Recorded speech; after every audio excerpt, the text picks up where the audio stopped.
যাৰ যাৰ বিয়া হোৱা নাই আজি চাকৰিৰ পিছত তুৰন্ত উইদিন 1 ইয়াৰ বিয়া পাতিব লাগে ঠিক আছে 1 বছৰতকৈ দেৰি কৰিব নালাগে আমাৰ অসমীয়া ল'ৰা ছোৱালী বিলাকে বিয়া পাতোতে 30 বছৰ লগাই দিয়ে ল'ৰা ছোৱালী ডাঙৰে নহয় চাকৰি ৰিটায়াৰমেন্ট হোৱালৈকে মই ঠিক কথা কৈছো নে না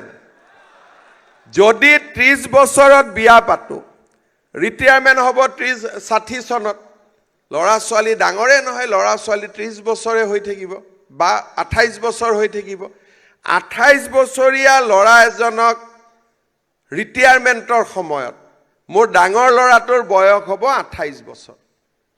আগতে ৰিটায়াৰমেন্টৰ সময়তে আমাৰ দেউতাহঁতে বা আমাৰ বাকি সকলে নাতি দেখাই পাইছিল আজিকালি বিয়া কৰাওঁতে 30 বছৰ 31 বছৰ এনেকুৱা কৰোতে আমাৰ অসমীয়া মানুহৰ সংখ্যাটো লাহে লাহে কমি গৈ আছে আপোনালোকে চাব যে অসমীয়া গাঁৱত গলে আজিকালি বাচ্চা দেখাই নাপায় অৱশ্যে এনেকুৱা মানুহ আছে যাৰ ঘৰত 8টা 9টা লৈকে আছে সেইটো এটা বেলেগ কথা কিন্তু দেৰিকৈ বিয়া পাতোতে আমাৰ অসমীয়া মানুহৰ সংখ্যাটো নোহোৱা হৈ যাব আমি পৃথিৱীৰ পৰা নোহোৱা হৈ যাম আৰু মই কিছুমান জায়গাত গৈ কওঁ যে 2টা 3টাতকৈ সন্তান বেছি জন্ম নিদিব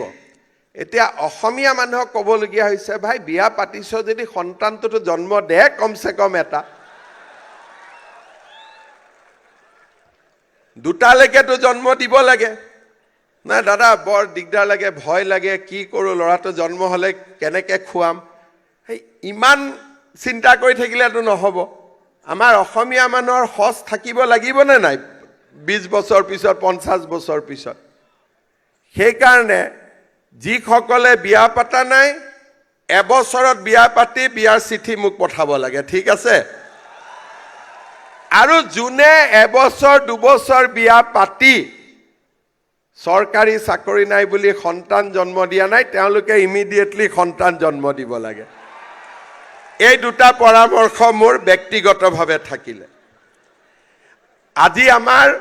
এটো বহুত সিৰিয়াস কথা কিন্তু মই ডিব্ৰুগড় শিৱসাগৰত যাওঁ গাঁৱত গৈতো এটা বাচ্চা নেদেখুৱে আৰু ধুবুৰী মানকাছাৰত গলে বাচ্চা তেতিয়া মই ভাবো যে 20-30 বছৰ পিছত অসমীয়া মানুহবোৰ নোহোৱা হৈ যাব আৰু এই কথাখিনি আপোনালোকে নিজেও এবাৰ চিন্তা কৰিব যে যদি মোৰ দেউতাৰ দুজন আছিল মই যদি দুজন নকৰো সাইকেলটো কেনেকৈ থাকিব আমাৰ লাহে লাহে অসমীয়া মানুহৰ সংখ্যা নোহোৱা হৈ গৈ আছে উজনিত গলেতো মই বহুত ফিল কৰো কালি মই উজনি অসমত আছিলো মই কেনে বহুত ফিল কৰো যে আমাৰ মানুহ সংখ্যা নোহোৱাই হৈ গল কাৰো মানে এটা জন্ম দিবৰ কাৰণে ইমান ভয় কৰে বাকি মানুহে 8টা 9টা দি আছে ভয়ে কৰা নাই গতিকে দুটা কাম হ'ব লাগে আমাৰ 2টা 3টা লৈকে যাব লাগে আৰু যাৰ 8টা 9টা আছে কি 2টা 3টা লৈকে নামিব লাগে এই দুইটা কাম হলেহে আমাৰ ব্যালেন্স থাকিব ভাৰসাম্য থাকিব যত বেছি বাচ্চা জন্ম হৈ আছে তাত দৰিদ্ৰতা আহিছে আৰু যত বেছি বাচ্চা নাই তাত কাম কৰিবৰ কাৰণে আমি বেলেগ জায়গাৰ পৰা মানুহ আনি আছো আৰু আমি নিজৰ জায়গাতে এদিন সংখ্যালঘিষ্ঠ হৈ যাম এখিনি নকলুতেন জয়াই অসমটো কোৱাৰ কাৰণে মোৰ ভাবিলো যে কেনেকে জয়াই অসম হ'ব পাৰে মই এটো বুজাই দিলো এতিয়া কিছুমান জায়গাত আমি কাম কৰিবৰ কাৰণে বেলেগ জায়গাৰ পৰা মানুহ আনিছো যদি কাম কৰা ল'ৰা ছোৱালী নাথাকে আনিবতো লাগিবই আৰু তেওঁলোকে লাহে লাহে সংখ্যাগৰিষ্ঠ হ'ব আমি সংখ্যালঘিষ্ঠ হ'ম আৰু যত আকৌ বেছি বাচ্চা জন্ম দি আছে তেওঁলোকে দৰিদ্ৰতাৰ শিকাৰ হৈছে ল'ৰা ছোৱালীক পঢ়াব পৰা নাই দৰিদ্ৰ হৈছে গতিকে এইবিলাকো আমি ডেফিনেটলি চিন্তা কৰিব লাগিব